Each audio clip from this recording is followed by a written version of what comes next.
and format the chart and move forward. So computers, etc., produce external hard drives for business use. The production manager is looking at next year's forecast to develop a plan for the plant. The forecasted quarters are below. All of our data is listed below.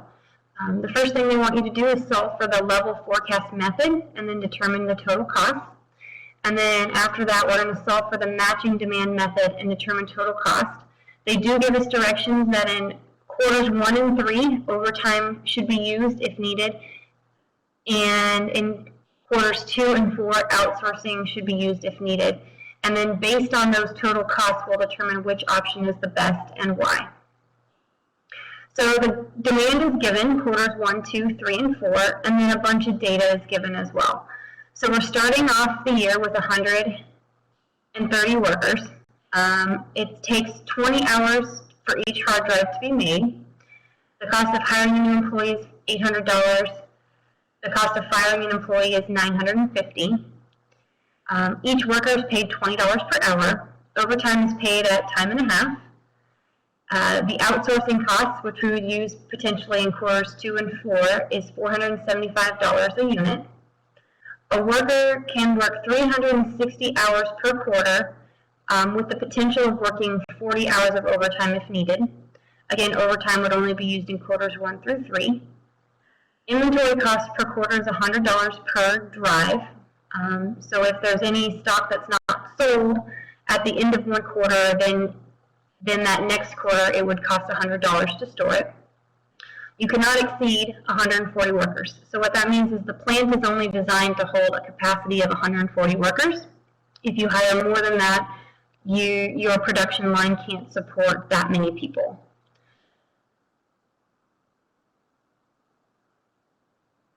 Any questions so far on the data that we've been given?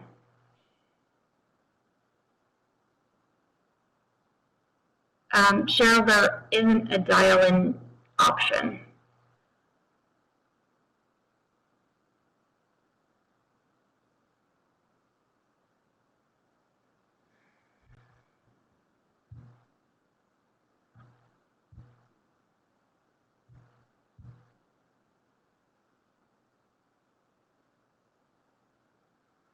All right, so nobody has any questions with the data. So the first thing that we want to do is we want to set up the chart so that we can determine total costs. So we're going to take that data and we're just going to set it up into a chart here.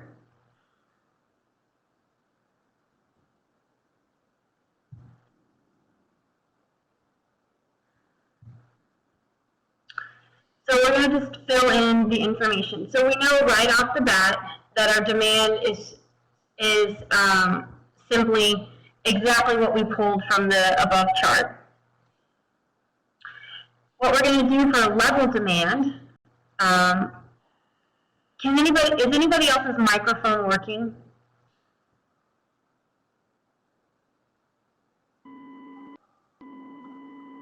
Oh, I just heard somebody there. Can you speak?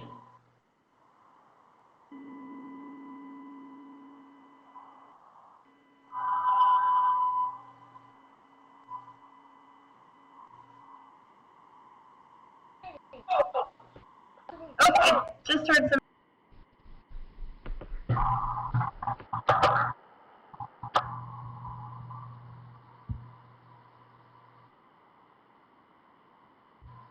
All right, well, it doesn't seem to be very conducive to get feedback from you guys, so I'm just going to work this problem, and then if you have any questions, go ahead and type them in.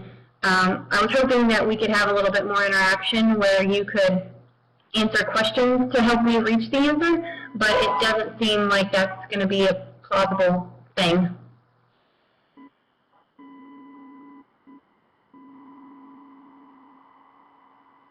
I was not able to hear you, Nick.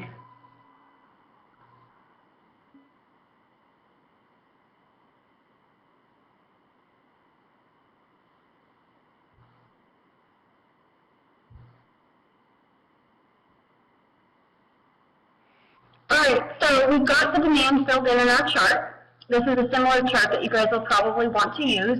It has all of the different categories that could potentially exist in each scenario. So we've got the quarter, the and then we're also going to, oh, somebody needs to mute because they're coming in pretty bad and it's staticky.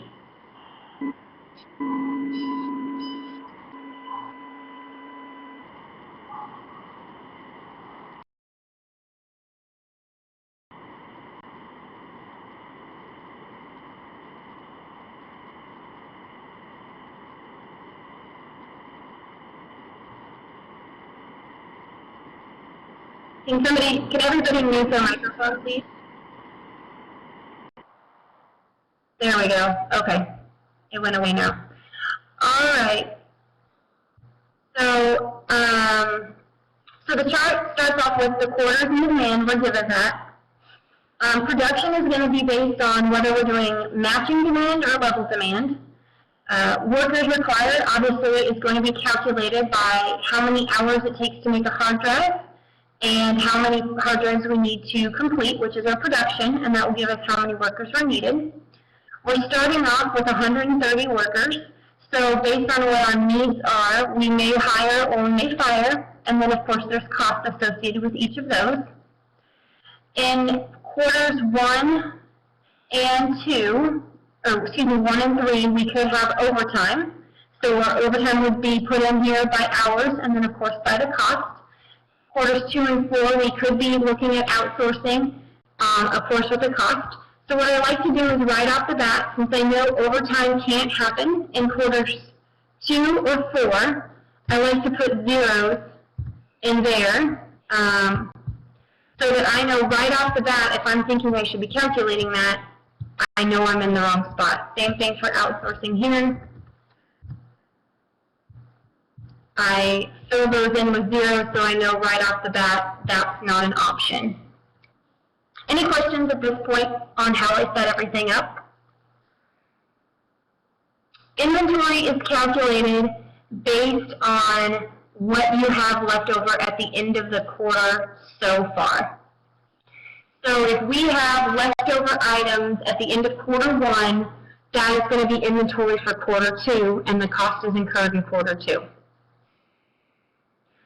All right, so for level demand, what that means is we are going to level out our demand so that we make the same number of total units needed, but we're making it steadily throughout the year. So we're not going to let the fluctuations of customer demand dictate how our production is set up.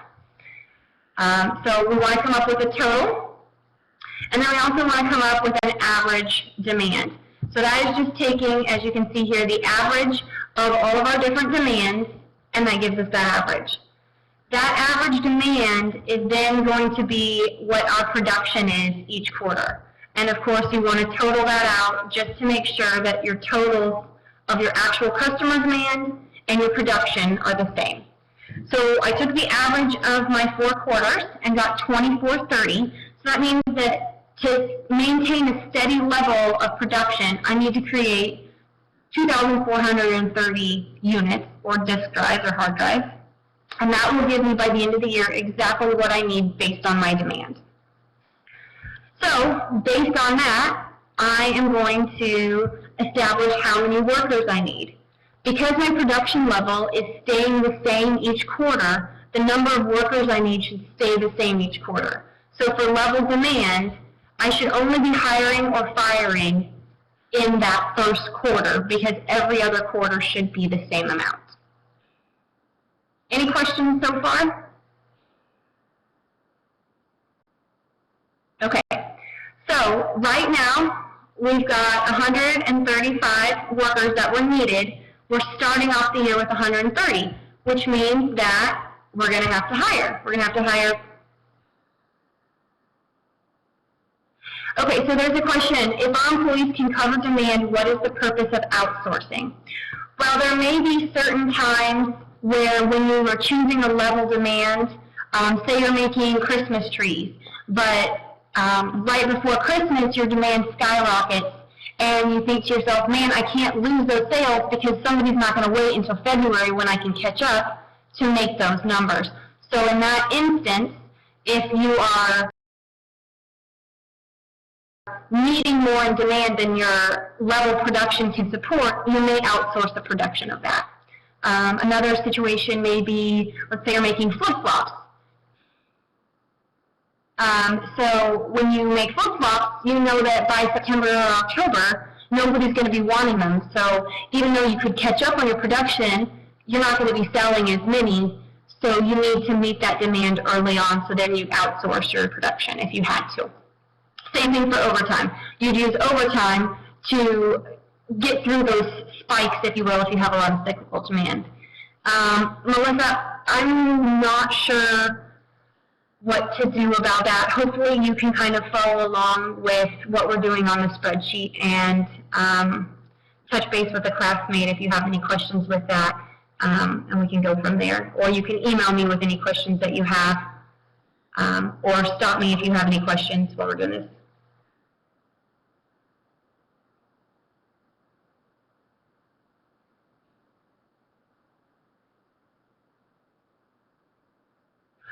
I wasn't planning on sending out an outline because the homework problems that we've created are very similar to this, so I'm hoping that people can take the notes that they're getting and the chart and be able to fill it in from there. But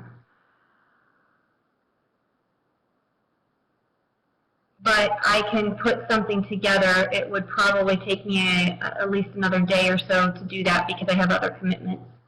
I was able to squeeze this in. This is pretty much my only day free to assist with this. All right, so back to this. So we know that we started off with 130 workers, and we need 135, so we're going to hire 5 workers. Since our level demand means that we're not going to hire anything more, we're good. Our production line can have a maximum. Julie, you can fill in the form as we go and send it to the class and the discussion board. That's perfectly fine. Then people can follow along. If you guys have noticed here, I've also put in formulas of where I got those numbers so that people can click on the spreadsheet and see where they got the numbers. So since we have not exceeded our maximum capacity of 140 workers, we're good with our 135. So we're going to hire 5 in Q1, and of course there's a cost associated with hiring, which is $800 per employee. So the rest of the years, the rest of the quarters, we're not hiring anybody because we don't need to. That's the benefit of level demand, is that you do it once per year and you're done. We also don't need to fire anybody because we only had a hiring situation at the beginning of the year. So there's no cost associated with firing. So now we're going to look at inventory, which means that if we make more than we sell, we're going to have inventory, and that's going to cost. So at the beginning of Q1, we're going to have 0 inventory because it doesn't state up in the top area that you're starting with any inventory. Now, Q2, it looks like we are going to have some inventory. So you have your leftover inventory from the first one, plus the production that you've made minus the demand that you've sold. So you do end up with an inventory there of 360. Working our way down, you have an inventory of 450 for the last one, and 360 for the fourth quarter. And again, these are at the beginning of the quarter. So at the end of the quarter, you'll see that you're going to make 2430. You have 360 sitting there, and you're going to sell all of them. So you should end up at the end of the year, so beginning of Q1 of the next year, with 0 inventory. Any questions so far?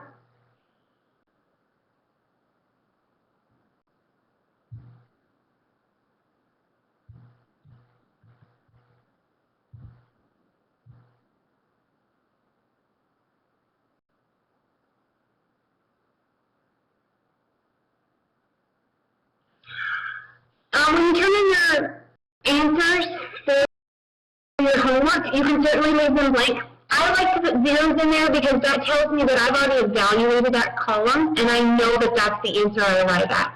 You can certainly leave a blank if that's your preference, but if you put a 0 in there, then I know, and you know, that you've done it. Like over in the overtime and outsource section, I put those zeros in there so that when I'm solving the problem, if I were to need one of those options, I would know right off the bat that in quarter 1, outsource isn't an option, but overtime is. So it's completely your discretion. Either way will count you off different points. For me, it helps to make sense and clarify what my options are and where I'm at in the process. So if I were to work the problem halfway and then stop, it wouldn't be in there. The spreadsheet that I emailed out does not have the formulas in it. So that's why I'm clicking on them to show you what the formulas are and how to solve it. If I were to give you the spreadsheet with all of the formulas in it, in essence, I would be very close to giving you the answer for the new homework, because all you'd have to do is just change out the numbers to the new data numbers, and then the formulas would run automatically for you, and that would give you the answer. And when I worked with our program director on setting up an easier homework assignment for this week, that was the direction that we decided to go, was to make sure that you worked a problem with me that was very similar so that you could understand how to arrive at the answers, but that I wasn't giving you the formula so that you could just plug it in and get a new answer. Okay, so if there's any time that you need me to go back and explain how I got a number, certainly don't hesitate to let me know. So we're looking at inventory cost right now. So we have an inventory of 360 units, and it tells us right over here in our data that inventory cost per quarter is $100 per drive. So this is just simply 360 units times 100, and all the way down. So it looks like here, because we had inventory all of these different quarters, that we were able to mitigate our swings, if that makes sense. So when our demand peaked in quarter 4, it looks like we already had enough in inventory that we could just pull from there as well as what our production line was, and we didn't need to use overtime or outsourcing. So then I would go in and say, okay, overtime is not needed here. It's not, it's not needed here.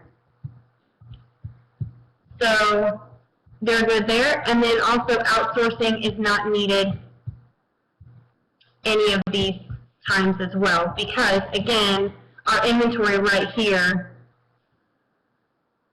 is telling us that we never had a shortage. And that's important, because if you see that, oh my goodness, my inventory is going negative, that means that you either need to use your overtime or your outsource to come up with that volume. Now, if you have to use your overtime or your outsource to come up with that volume to cover that quarter, then that does not mean, though, that your inventory for the next, you can't carry over negative inventory, if that makes sense. So then you'd want to zero out your inventory, and you'd pretty much be starting from scratch on the next quarter. So let's say for quarter 2, if you all of a sudden realize, man, I'm short 10 units, you would have to look and say, do I use overtime or outsource? And then you would use that method to create those 10 units. But then on quarter 3, you wouldn't start with 10 units short. You'd start back at 0. Your inventory would be 0. You'd still make 2340 in units because that's your production line is set up that way, and you're not going to fire somebody or hire somebody to change the demand. Which means that potentially at the end of the year, you would have an inventory of 10 units because your outsource sold those 10 even though you made those 10 later on in a different quarter. That's kind of a way of the problem becoming a little bit more complicated, which means that at the end of the year, you just have 10 extra units in inventory. So you start off the next year with 10 units. Any questions so far? Okay, so now we've got pretty much everything calculated out for this problem. So now we're going to come up with our totals. So anything that says cost, we want to total out. So I'm just going through here, and I've just created the summation of those columns. to come up with totals.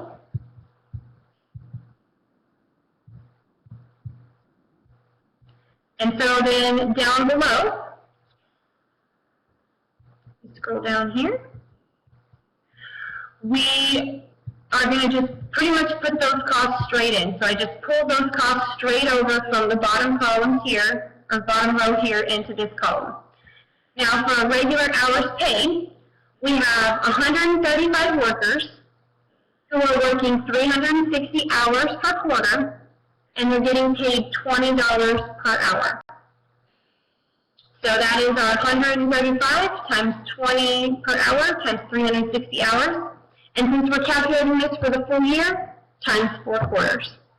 Since our number of workers and number of hours are the same each quarter, I can calculate it like that.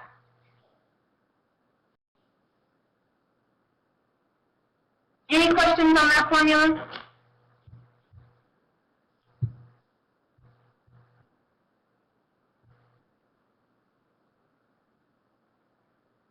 Okay, I'm going to pause a second. Let me know when you are caught up.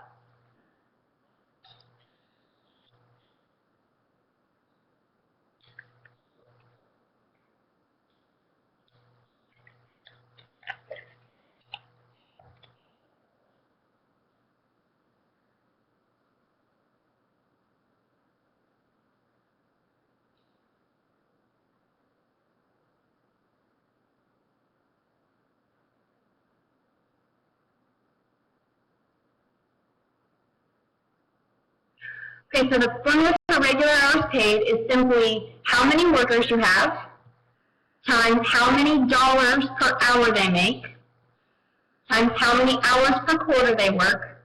And then since this is level and it's the exact same number each quarter, it's times 4 quarters.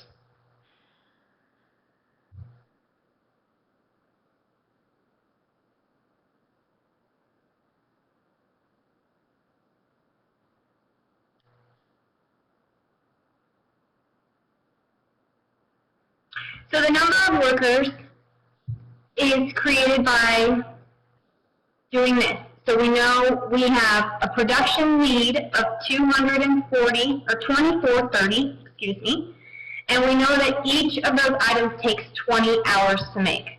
So that gives us our total number of hours. And then we divide that by 360, which is the total number of hours, regular hours, that an employee can work. Because we're only going to use overtime if we have to, so it's not calculated on our requirements because it costs extra. So we've got production times how many hours it takes to make a unit divided by how many hours per worker, which is going to give us how many workers we need. You could also solve it differently. You could say a worker makes 18 discs per quarter, and we have a production of this many amount, so 18 times 135 equals 2430. There's a couple different ways you can approach it. This is the way that I did. Does that make sense, Kyle? Okay, great. David, are you ready to go? Or sorry, Nick, are you ready to go?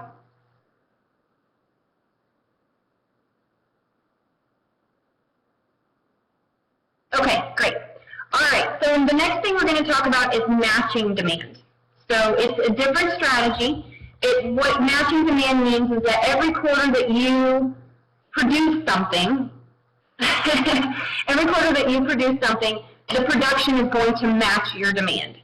So instead of averaging and leveling it out, we're going to match it each time. So again, we're pulling demand straight from the information we got ahead, and we know our production is going to be the exact same as our demand. So the workers required is going to vary. Again, the same formula as below, but each quarter you're going to notice that the workers fluctuate. One thing you want to pay attention to is you cannot go above 140 workers. Your production line only supports a staff of 140 people. So if you notice on this one, I just typed in 140 because when I do my calculation, if I were to drag that calculation down, it's going to say, oh, you need 155 workers. can't do it. Your production plant can't support that many employees. So I know right off the bat that that's going to have to be 140 workers, and I would put over here that I have a demand just as a note to myself. And then I will immediately, after I filled in my workers, go up and say, okay, what was that? Overtime can be used in quarters 1 and 3. So I'm going to put a 0 and 2 and a 0 and 4. And outsourcing can be used in quarters 2 and 4. So I know in quarters 1 and 3, I'm going to put 0 there, right there. So that means that when I get to quarter 4 and I know, hey, I've got excess demand here that I am not going to be able to meet with the workers I've hired right here because I can only go to 140, that excess demand is going to have to be met by either overtime or outsource. And I know right off the bat, because I filled in my chart, that overtime is not available. It's going to have to be outsourced. So as we work our way through the columns, I like to have those zeros put in so that I don't accidentally put it in the wrong column.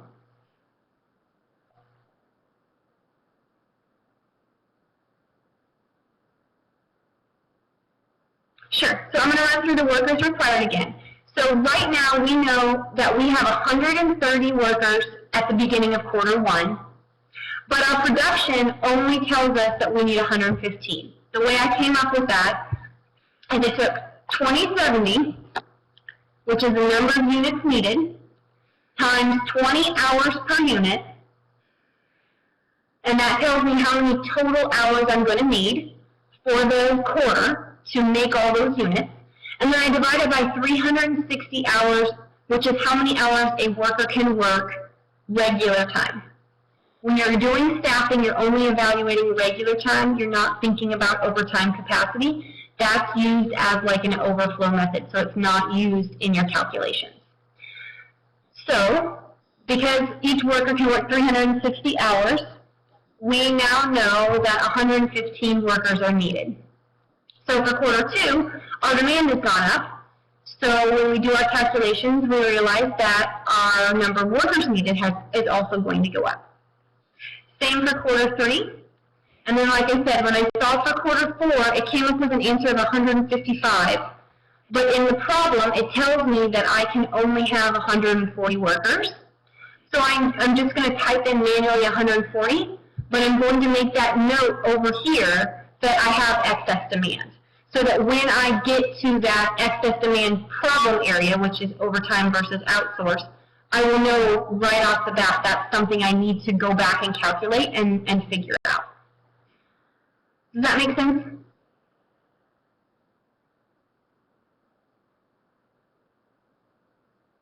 Okay, great. All right, so we're going to have a lot more hiring and firing going on because we're matching demand through hiring and firing primarily. So we started off with 130 workers. We need 115. Obviously, that means we're going to be firing. So we're going to be firing 15, hiring 0. The next column is now we're going from 115 to 130. So we're going to be hiring 15 back. Obviously, when you're hiring people, you're not firing anybody. So that's going to be a 0. Now we're going to go to 140. So again, we're hiring. We're not doing any firing. And then this one, since we can't go above 140, we're not going to do any hiring or firing. So those are zeros there. So now we're going to calculate cost. We know from our data up above that hiring is 800 and firing is 950. So I'm just simply going to take whatever my number in that column is times 800, and that's going to give me my hiring cost per quarter. And then same thing for firing. I'm going to go over and take how many people I fired times 950 because that's the cost.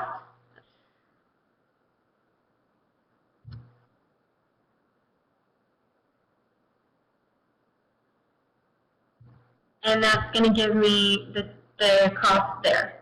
Any questions so far on hiring and firing?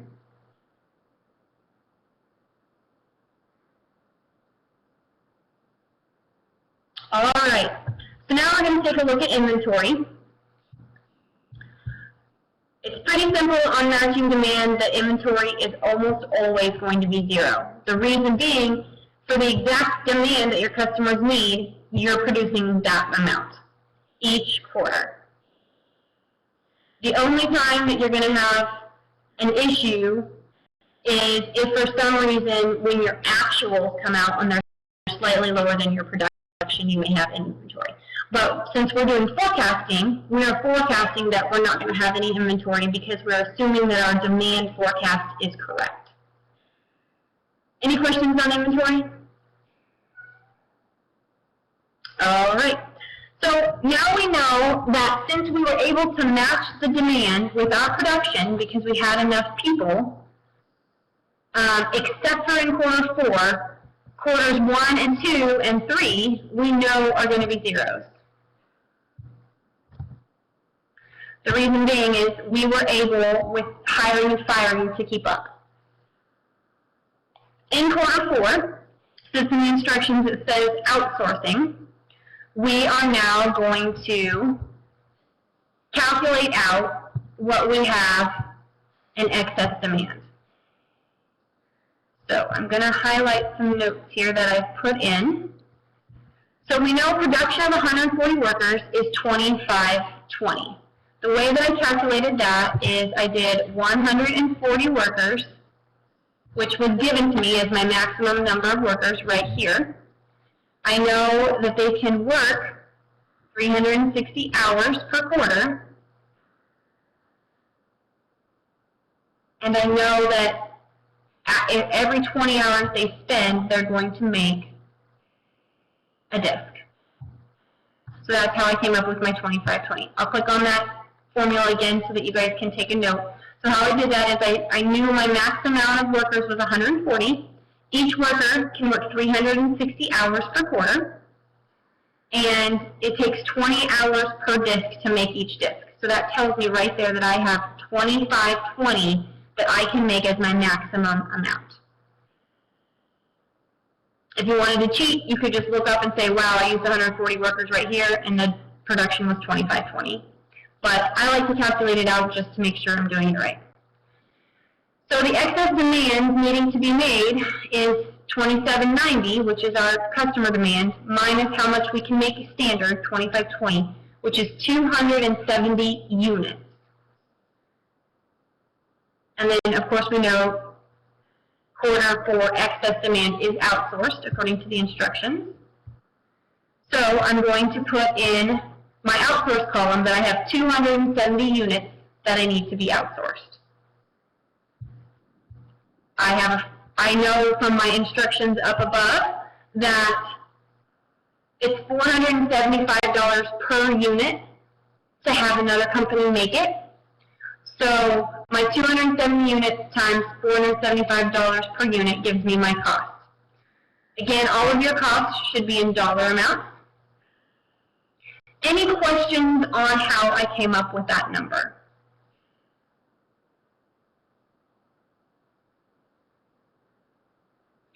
Okay, so now what I'm going to do is I'm just going to come up with and calculate all of my totals. So we had quite a bit in hiring and firing costs, and then we didn't have any inventory costs, but we did have outsourcing this time. And those are just going to, again, translate right down here. Same thing for the regular time paid. But if you notice in the formula, since the number of workers varied each quarter, I had to, instead of just multiplying by 4 because each quarter was the same earlier, I had to put in those numbers individually. But I knew that each quarter they got paid the same amount and they could work the same amount of hours. If this problem did call for overtime, I would calculate the total number of overtime hours needed here, and then I would calculate the cost by 20 times 1.5 here. So I would keep my regular hours calculated here, but then in my overtime it would pull over any of those excess hours. Any questions on matching demand?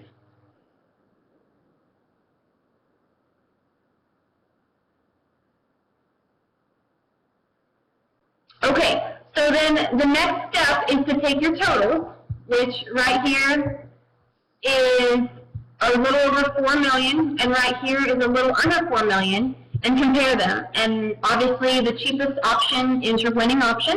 So the final question for this problem is compare them and tell me which one's the better option.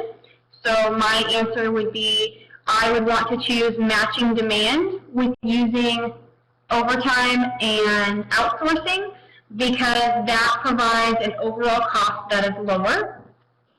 And that's really all the analysis that you'd have to go into. If you were, worried that your outsourced provider wasn't secure, or that some people aren't going to want to work overtime, you might say, well, these are pretty close in numbers, so maybe I'd rather do level. Or maybe you're in an area where it's really hard to find workers who can make hard drives. So you would rather have a steady workforce than to hire and fire constantly. So those are some evaluations that you could do. A lot of companies would look at these and say, it's within $50,000. I'm probably going to go with a level workforce because my workers will have better job satisfaction. They won't feel like they're going to be on the chopping block every quarter, things like that. So I'm going to take that 50 grand hit so that my workers are happy and they stay around. Because I don't know about you guys, but if my job was every quarter was potentially going to be lost and then I'd be hired back a quarter later, I don't know if that'd be a good career choice for me just because of the instability. So a lot of times, companies will take a look and see how close they are, and then if they're close enough, they'll choose one over the other. If it's a huge discretion, they'll look more at can we use overtime or outsourcing to kind of ride out those peaks and valleys. Any question about this problem at all?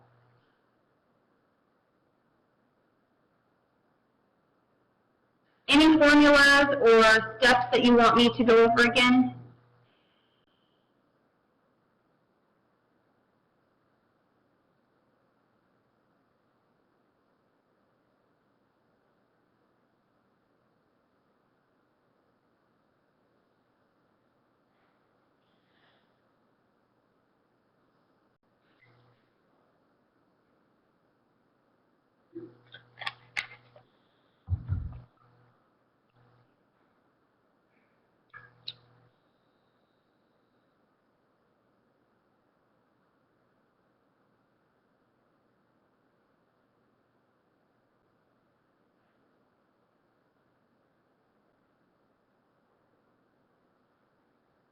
Nick, did you want me to click on certain formulas so that we can go over those again, or are your numbers where you can kind of backtrack your calculations and come up with how you got there?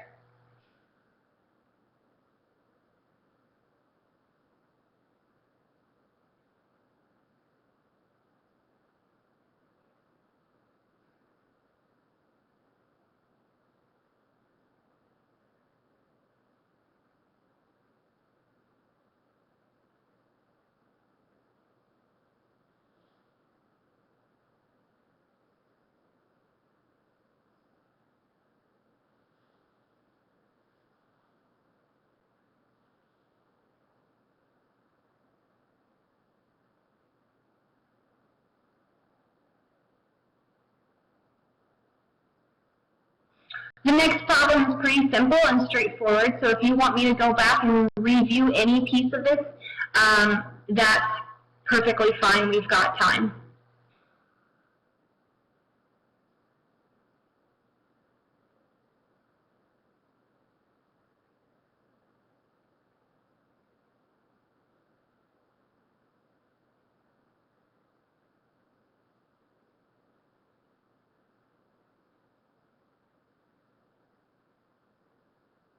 Okay, so in solution formulas. So regular hours paid, we're going to be taking the number of workers needed each quarter And since our wages don't change each quarter, and the number of hours they work each quarter does not change, we're going to calculate out how many workers we're going to need for all of the quarters. So you don't say, oh, well, one worker is going to work all the quarters. You count them 4 different times, if that makes sense. So you have 150 workers needed quarter 1, 130 needed quarter 2, 140 needed for quarter 3 and 4. You add all those together, then you times it by $20 per hour, and 360 hours per quarter that each of those workers can work. That will give you the total number of dollars spent per worker. Or not per worker, sorry, the total number of dollars spent. And then each of the other sections is pretty much just the total of the columns. So this 20,000 is 12 plus 8, and then the rest of them just have one number in there. So then you just add all of those different costs up, and you end up with your total.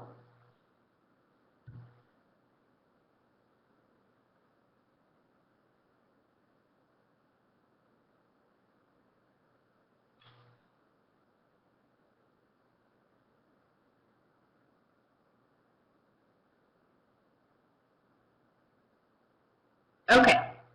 All right, any other questions on this one before we jump to problem number 2, which is the second problem that you'll be doing on your assignment?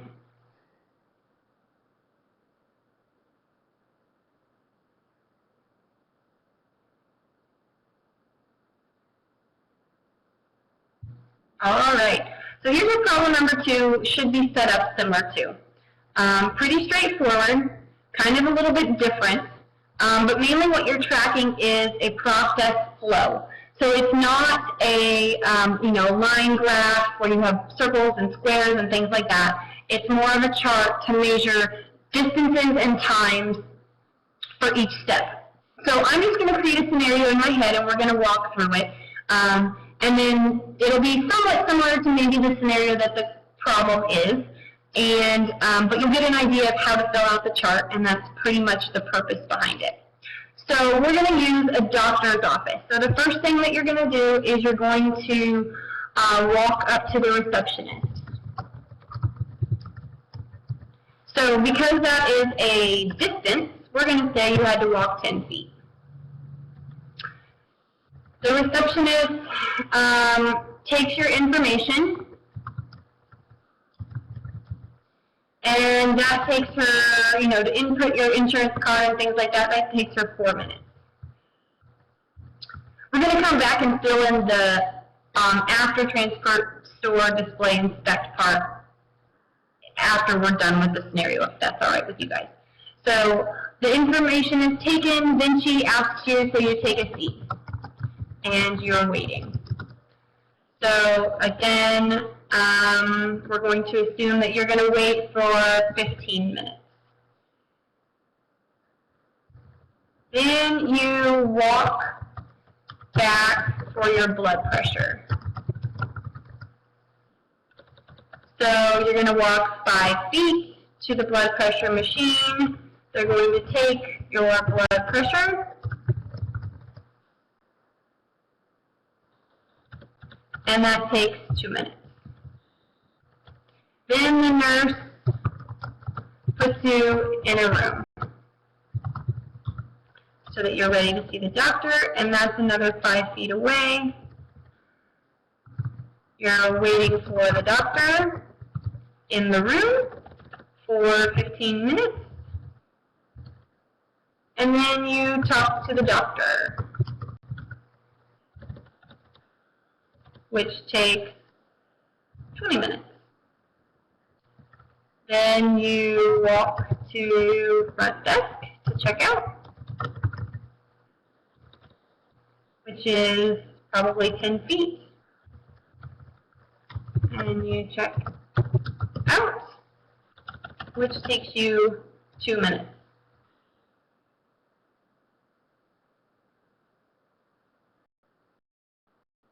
So in the assignment, they talk about travel time. If it takes you 5 minutes to travel somewhere, or if it takes you a certain distance to travel somewhere. If they gave you both a time and a distance, then you would put numbers in each of the columns. So for instance, if you're walking up to the receptionist and it takes 2 minutes to walk 10 feet, you put 2 here and 10 there. Any questions with that? So then what we do for our next step is we go through and we say, is this an alter? Is this a transport? Is it a store, a delay, or an inspect? Okay, so for the example, if I was in my story, I said, I spent 2 minutes walking 10 feet to the receptionist, then I would put a 2 here and a 10 here. It is possible to have both a time and a distance. Usually you'll have one or the other, but sometimes you can have both. Typically what we're measuring with time is usually waiting time or process time. So walking could be considered a process, but in my example, it was not. The time that I have processes is when you're actually interacting with someone. So if you notice, the front desk is taking your information, you're interacting. You're taking a seat, waiting. I guess I could have put in there that you walked to your seat, but I didn't. I just said you just take a seat, so you assume the seat's just right there. But you're waiting for 15 minutes. You're walking back to do this. You're interacting, taking blood pressure. You're waiting. You're interacting. And then you're interacting again as you check out. Does that make sense?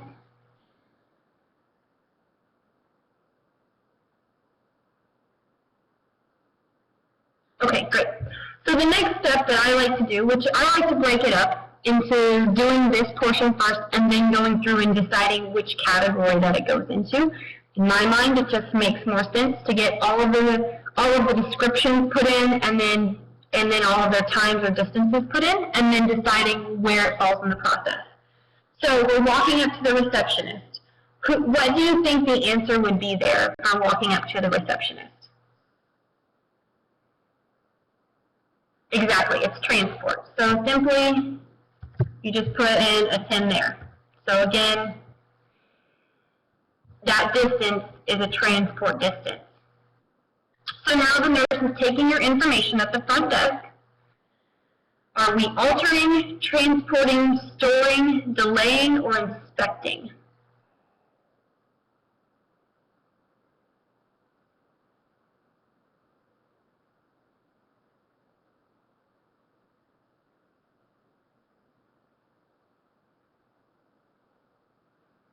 We're actually altering because if you view this as a process, or the product is the person going through, we are altering the data on this person. So it would go here as altering. Storing would be like if you're putting it into inventory. In this example, storing is when you're waiting. So then the next problem is, or the next item is taking a seat, waiting. So what in those 5 categories would you categorize that as?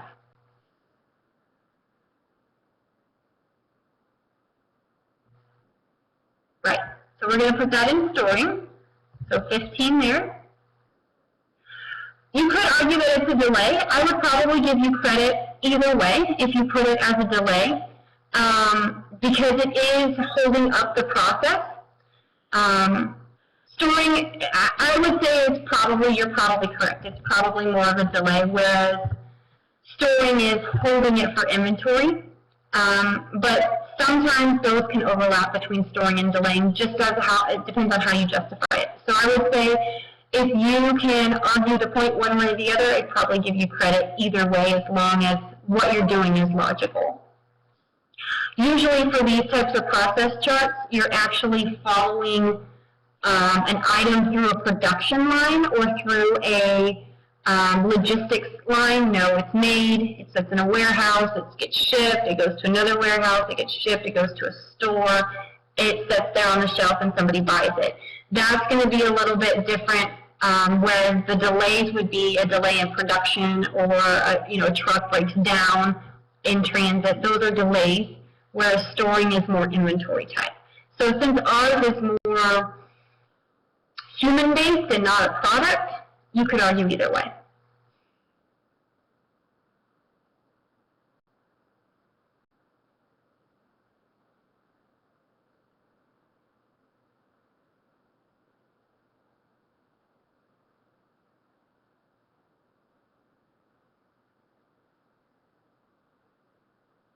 All right, so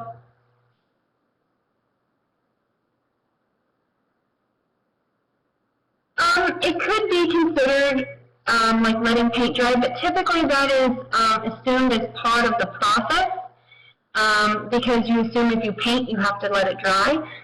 It just depends on how the problem is worded, and again, how you are classifying different things.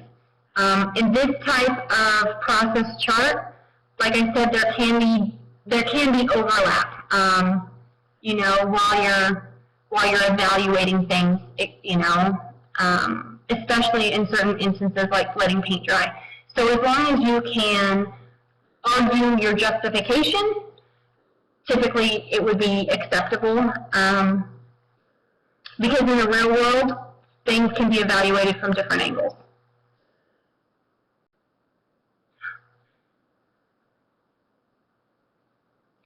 All right, so the next one is walking back to get your blood pressure taken. So we're going to obviously go with transport because it's a movement.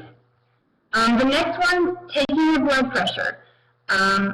This could be an alter. This could be an inspect.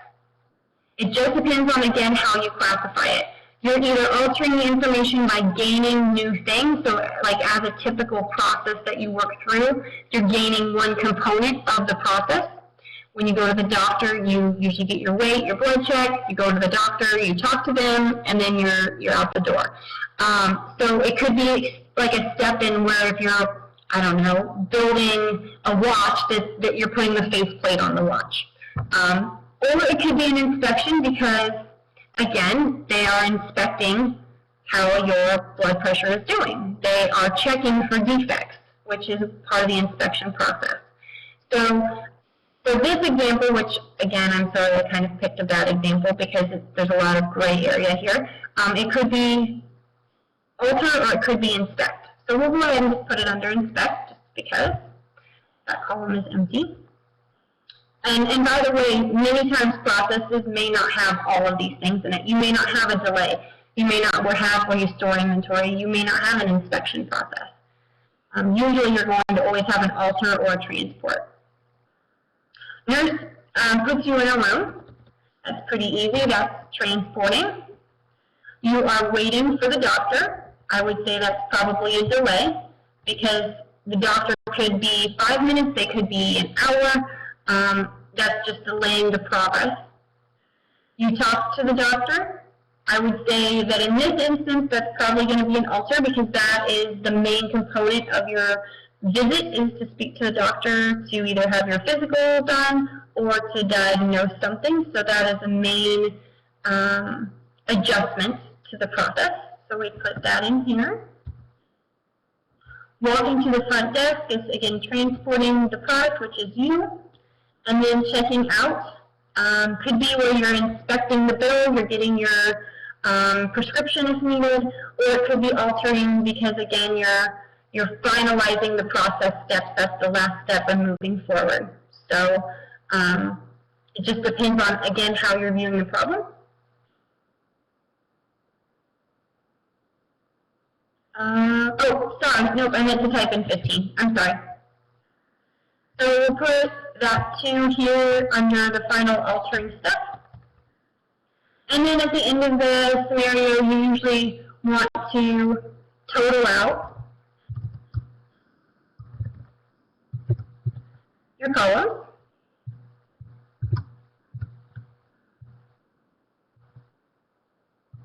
Which is going to give you the total amount of time or distance in each category. Again, you'll notice that Altering, storing, delaying, and inspecting are all time, and transporting is distance.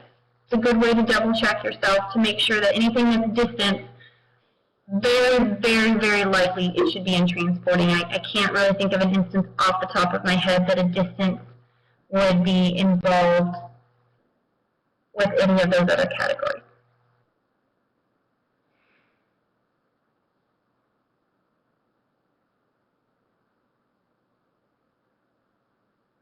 Any questions on this?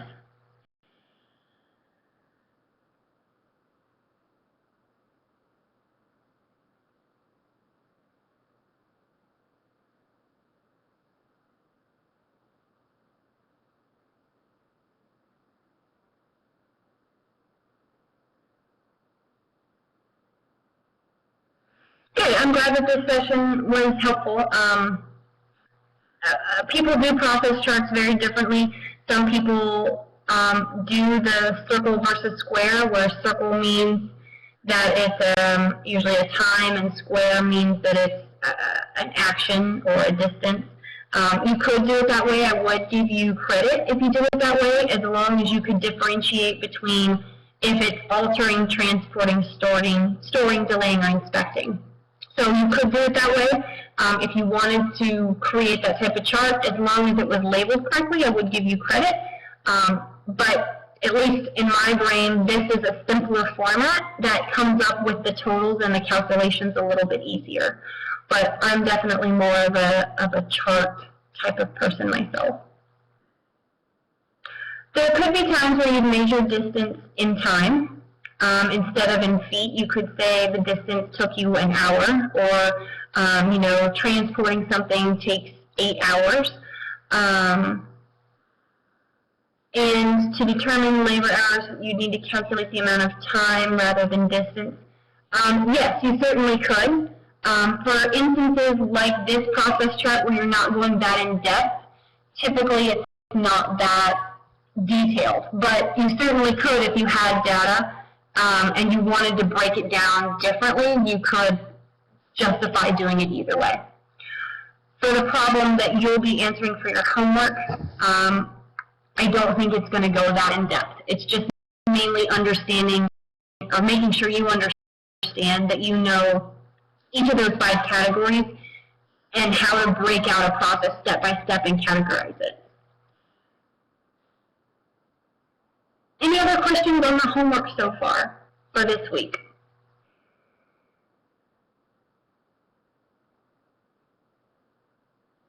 I've gone through and I've graded all of week number 3. A lot of people really seemed to grasp the concepts and did a great job with the different charts and the different data that was trying to be collected. So I will be posting the actual answers shortly. I did have one student who tried to submit and accidentally, for some reason, the computer glitched and it didn't attach the file properly. So once I have that file received and I'm able to grade it, then I'll go ahead and post the answers. And then if you guys have any questions over week 3's material, you have questions on how you arrive at the answers, or you know, want to justify how you arrive at your answer, certainly email me and let me know, and we can go over those from there.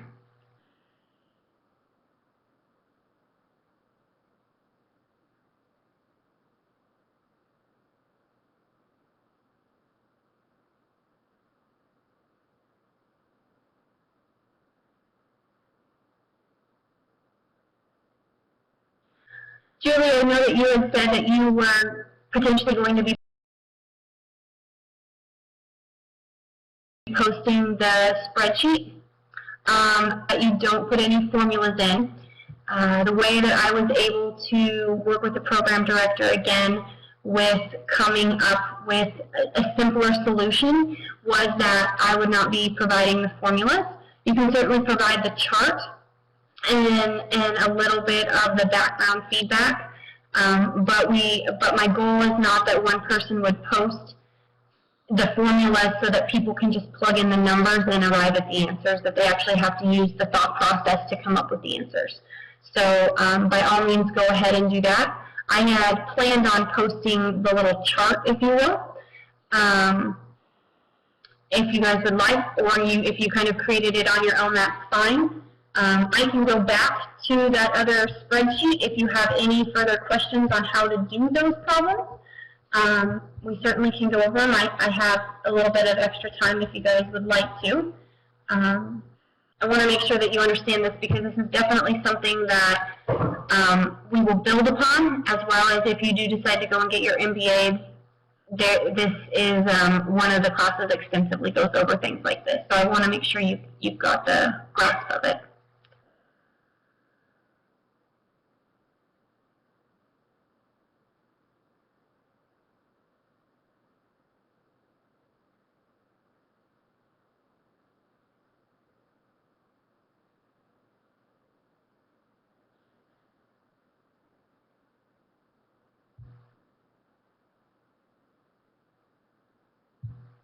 All right, let me stop sharing my screen really quickly and log into Blackboard here and pull up the answers for that.